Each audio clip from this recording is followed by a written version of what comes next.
सकते हैं ये मेरा एक प्लान है। अब इस प्लान में मुझे डायमेंशन दिखाना है ताकि मुझे पता चल सके कि मेरा जो ये रूम है और ये रूम है तो इसकी डायमेंशन क्या है। आपको अपने इस प्लान का डायमेंशन शो करना है तो आपको लीनियर पे जाना है। यहाँ पे फर्स्ट पॉइंट, यहाँ पे सेकंड पॉइंट करने के बाद बाहर की तरफ आप क्लिक कर सकते हैं। तो आप देख सकते हैं आपको जो ये डायमेंशन है बहुत छोटा शो कर रहा है। इसकी जो साइज है बहुत छोटी है। ना आपको एरो का पता चल रहा है, ना इन दोनों के बीच में कोई गैप पता चल रहा है, ना ही वैल्यू पता चल रही है। अगर हम इसको जूम करेंगे तब हमको इसकी वैल्यू का पता चलेगा। लेकिन तब भी ये समझ में नहीं आ रहा है कि ये फीट में है कि इंच में है कि सेंटीमीटर में है। ड्राइंग बनाते समय कई बार ये दिक्कत आती है, तो उसी का सॉल्यूशन बताने के लिए मैं यहाँ पर आया हूँ। तो इसका जो पहला मेथड है वो मैं आपको बता देता हूँ कि आप अपना डायमेंशन की सेटिंग कैसे कर सकते हैं। तो आप अपने कीबोर्ड से डी टाइप कीजिए। डी टाइप करने के बाद आपको डिम स्टाइल खुल जाएगा, यहाँ पे क्लिक करना है। क्लिक करने के बाद आपको मॉडिफाई में जाना है। यहाँ पे आपको 4 सेटिंग करनी होगी, लाइंस की, सिंबल एंड एरो की, टेक्स्ट की और प्राइमरी यूनिट की। तो चलिए एक एक करके हम सारी सेटिंग कर लेते हैं। पहले हमारी जो सेटिंग है वो टेक्स्ट पे कर लेते हैं। तो यहाँ पे हमको टेक्स्ट हाइट शो कर रहा है, तो यहाँ से हमें अपने टेक्स्ट की हाइट इंक्रीज करनी है। तो हम 1 फीट टाइप कर देते हैं। 1 फीट टाइप करने के बाद अब आपको यहाँ पे टेक्स्ट प्लेसमेंट दिखेगा। टेक्स्ट प्लेसमेंट में वर्टिकल, वर्टिकल में आपको एबो ही सिलेक्ट करना है। तो यहाँ पे पहले से एबो सिलेक्ट है। अगर आप सेंटर शो करते हैं तो आपका जो डायमेंशन है वो लाइन के बीच में शो करेगा। अगर हम एबो ले लेते हैं तो जो आपकी डायमेंशन है उस लाइन के ऊपर आ जाएगी, तो इसलिए यहाँ पर हम एबो चूज करेंगे। अब ऑफसेट फ्रॉम डिम लाइन, इसका मतलब ये होता है कि आप लाइन और डायमेंशन के बीच में गैप रखना चाहते हैं, तो उसकी वैल्यू हमें यहाँ पे टाइप करनी है। तो हम 1 फीट टाइप कर देते हैं।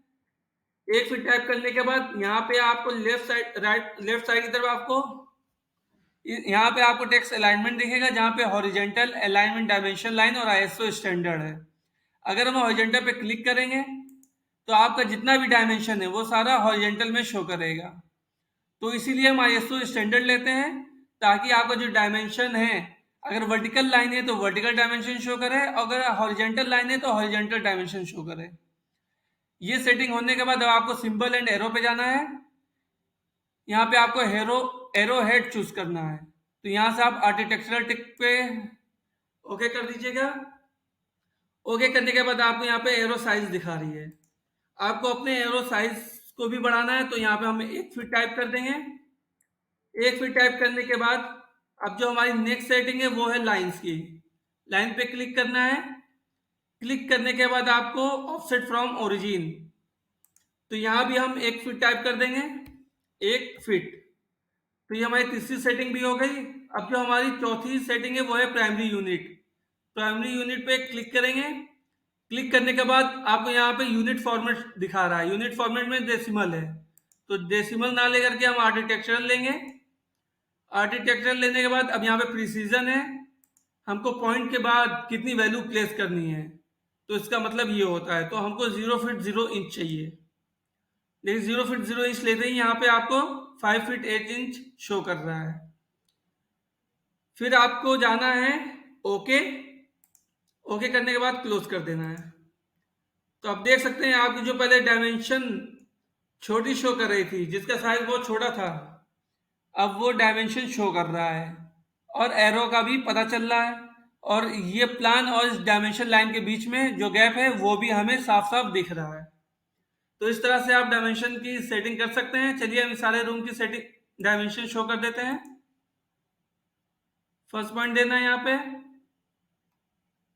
यहाँ पे सेकंड पॉइंट, और नीचे की तरफ लाके आपको छोड़ देना है space. First point, second point, अंदर की तरफ लाके छोड़ देना है। तो इस रूम की आपकी डायमेंशन का पता चल गया। वैसे अब इस रूम की डायमेंशन का पता करना है, तो यहाँ फर्स्ट पॉइंट,